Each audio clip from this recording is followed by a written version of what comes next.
During our vacation, she disappeared for shopping. Hours later, I found them at the spa together.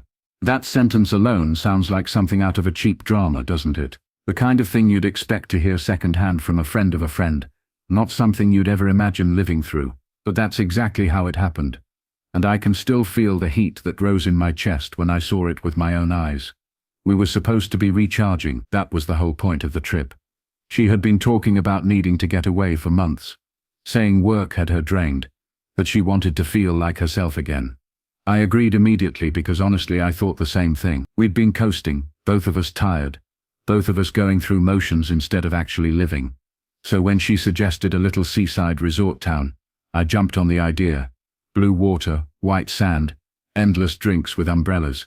It sounded like the cure for everything. The first 2 days were picture perfect. Morning walks on the beach, lazy afternoons under cabanas, dinners at sunset. I was telling myself we were getting back on track. I even caught her smiling at me the way she used to, and for a second I thought maybe the cracks weren't as wide as I feared. Then came the third day. After breakfast she said, "I'm going shopping. Won't be long." Simple, normal, harmless. She kissed me on the cheek, grabbed her purse, and walked out of the lobby like she didn't have a care in the world. I stretched out by the pool with a book, sipping something sweet and cold, expecting her back in an hour or two. But time stretched. 2 hours became 3. 3 became 4. At first I made excuses. Maybe she found a cute boutique. Maybe she lost track of time. Maybe she was comparing prices and wondering. I even laughed it off with a couple next to me, joking that she was single-handedly keeping the town's economy afloat. But by the 5th hour the excuses ran out. I called her phone. No answer. Texted. No response. That's when a pit opened in my stomach. I've always believed that when your gut starts screaming, it's usually right, so I went looking. Not in a panicked way, but in a determined, quiet way. I checked the nearby shops first, weaving through racks of dresses and shelves of jewelry, nodding politely at clerks who shook their heads when I showed them her photo. Nothing. She wasn't shopping. That much was clear. Then I saw across the street from the main row of stores was a spa. Modern, glass-fronted, all soft lighting and lush plants. Couples walked in together, laughing, relaxed, robes waiting inside. Something in me told me to look. I don't know why. Maybe because it was the last place she said she'd never want to go. Spas are boring, she used to claim. But my feet carried me across the road anyway. I stepped inside and the air was thick with eucalyptus and lavender. Calm music, humming from hidden speakers. The receptionist smiled politely, but I barely registered her. My eyes went straight to the lounge area behind the glass doors, and there they were. Her, in a robe, hair pulled back, glowing in that soft spa light. Him, not a stranger, not some random vacation fling. Him, my friend, my confidant, the man who had flown down to surprise us a day before, claiming he just happened to be in the area on business. They were sitting side by side, bare legs stretched out, hands intertwined on the armrest between them. She laughed at something he whispered. That laugh, the one I used to live for. I froze. My body wouldn't move. I must have stood there for minutes, staring through the glass like a man peering into another reality. My heart hammered against my ribs, but my face didn't change. Not yet. You'd think anger would take over instantly, that I'd storm in, make a scene. But no, it was worse than that. It was clarity. Cold, sharp, merciless clarity. That was the moment everything clicked. Every odd late-night text she brushed off. Every vague excuse. Every time he showed up with perfect timing. The cracks I'd been papering over in our relationship weren't cracks at all. They were exits. Exits she'd already taken with him. I walked out before they saw me. Back into the sunlit street. Back into the noise of vacationers. My mind screaming, while my face remained blank. That's when the planning started. Not revenge yet. Not even confrontation. Just gathering. I wasn't going to burst into that spa like some jealous fool. I wasn't going to give them that satisfaction. I needed to be smarter. I needed to let them believe they were untouchable. Safe. So when she finally came back to the hotel hours later, shopping bags in hand like she'd been out browsing all day, I smiled. I asked what she bought. She showed me sandals, a dress, some trinkets for friends back home. I nodded, feigning interest. while in my head the scene at the spa replayed in excruciating detail. Her laugh, his hand, their comfort. That night, as she slept beside me, I lay awake staring at the ceiling fan spin. Betrayal is loud inside you, even when the world outside is silent. My first instinct was to confront her, to drag the truth out by force. But no, not yet. Confrontation only gives them a chance to spin, to deny, to gaslight. I needed more than suspicion. I needed proof, so undeniable, that when the time came, neither of them could wiggle free. The next morning I began, quietly, systematically. I checked her phone when she showered. Nothing obvious, of course. They were smarter than that. But in her email, buried in the trash folder, thinking I'd never look, reservations, spa bookings, dinner confirmations, his name attached. Each new discovery tightened the knot in my chest, but also sharpened my focus. I wasn't crazy. I wasn't imagining things. They were real, and I had the beginnings of their paper trail.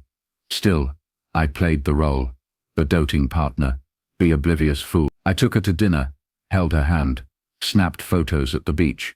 She posted them online with captions about paradise with my love, while just hours earlier she was at a spa with him. I smiled through it all, storing screenshots, collecting evidence, building a silent case file only I knew existed.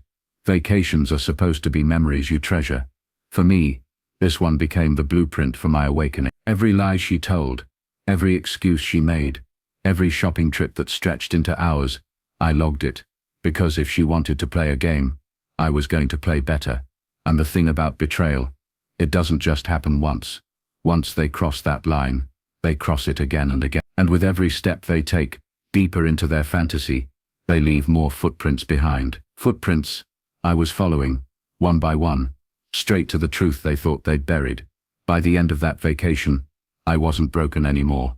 I came back home not with souvenirs, but with knowledge. And knowledge, when you've been betrayed, is the most dangerous weapon you can carry. She thought the spa was a secret. She thought shopping was a clever cover. What she didn't know was that she'd given me the opening move in a game I was now determined to win. And trust me, I was only just getting started. I walked out of that spa the same man, but I wasn't the same husband. Something inside me hardened in a way that didn't soften when we got back to the resort. When she kissed me goodnight, or when she curled up against me in bed like nothing was wrong. She had no idea I'd seen her with him. No idea that the mask I wore wasn't ignorance anymore. It was strategy. And that shift changed everything. The rest of the vacation felt like I was playing chess with invisible pieces. Every time she left for shopping or claimed she was too tired for the pool, I logged it away. I noted the times, cross-referenced receipts, peeked into her email drafts when she left her laptop open. I became methodical.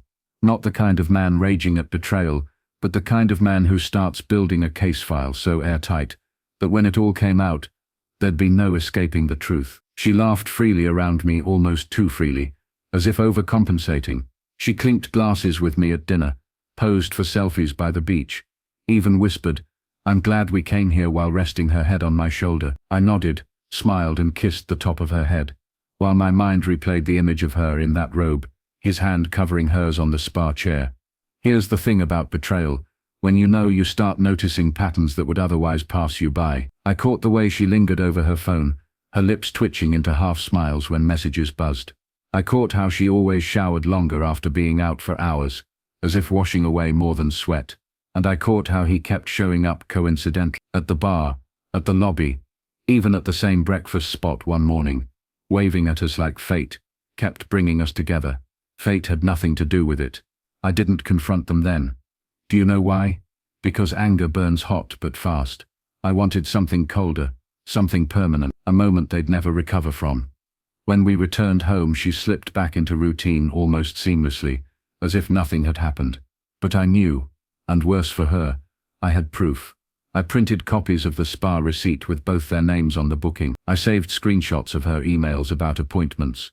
I even took photos of the diary I found tucked in her suitcase, the one where she detailed how relaxed she felt with him, how he made her forget about the weight of responsibility with me. That line cut deeper than any blade ever could.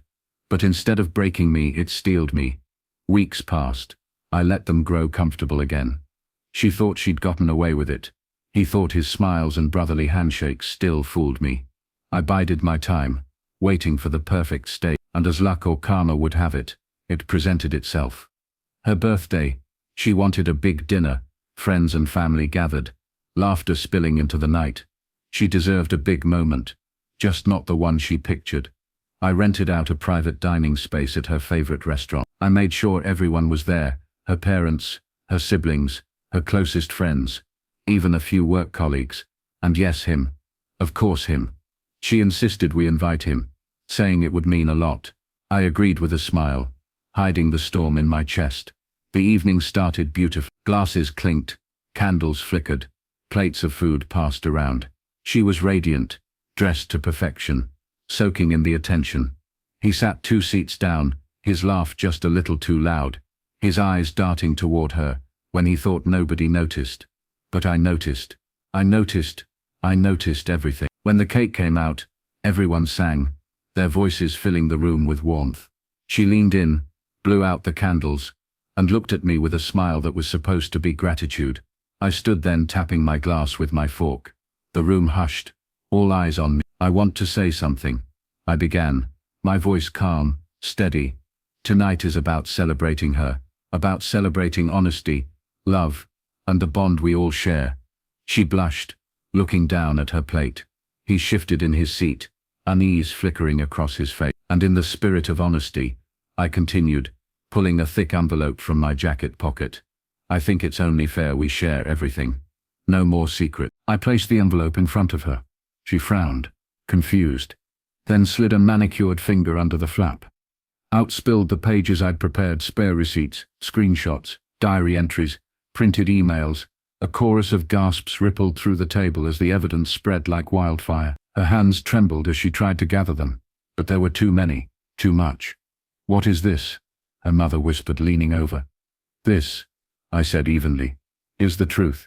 The truth about where she went during our vacation. The truth about who she was with. The truth she didn't think anyone would ever know. The silence was deafening. Her face went pale, her lips parting as if to form excuses that never came. He stared at the table, his jaw clenched, sweat beading on his forehead. Her father slammed his fist against the table. Is this true? He barked. She stammered. I can explain, but I cut her off. Don't. You've explained enough already in your diary, in your emails, in your actions. I don't need your words. I have your truth in black and white. The room erupted, gasps, whispers, chairs scraping as people leaned away from her, from him, his wife. Yes, his wife, stood up, eyes blazing with tears, and slapped him across the face before storming out. The sound cracked through the silence like a gunshot. She reached for me then, desperate, her eyes wide with panic. Please, not like this. Please, we can fix this. I pulled my arm away, steady as stone. You already fixed it. At the spa. With him. You made your choice. Now you live with it. And I sat down, calm as ever, sipping my wine, while the world she built crumbled around her. That night didn't end with hugs or apologies. It ended with her crying in the corner, his reputation in ashes, families fractured. And me. I walked out into the cool night air, lighter than I'd felt in months. Because the truth, once revealed, doesn't need to be shouted. It just needs to be undeniable. The aftermath was messy. Divorce papers, late-night calls from her begging to meet, to talk, to salvage what was already dead. I didn't answer. He tried to, but I blocked his number. Their affair didn't blossom into the fairy tale they pictured. It collapsed under the weight of exposure, under the scorn of families, and the judgment of friends. They thought the spa was their secret sanctuary. I turned it into the symbol of their undoing. And me, I rebuilt, slowly, painfully, but on my own terms. Because betrayal teaches you something valuable. When someone shows you who they really are, believe them the first time. And when they think they're untouchable, remember, every lie leaves a footprint. All you have to do is follow it. She thought she was slipping away unseen during our vacation. She thought shopping was a clever cover. But in the end, all she really did was shop for the destruction of her own life.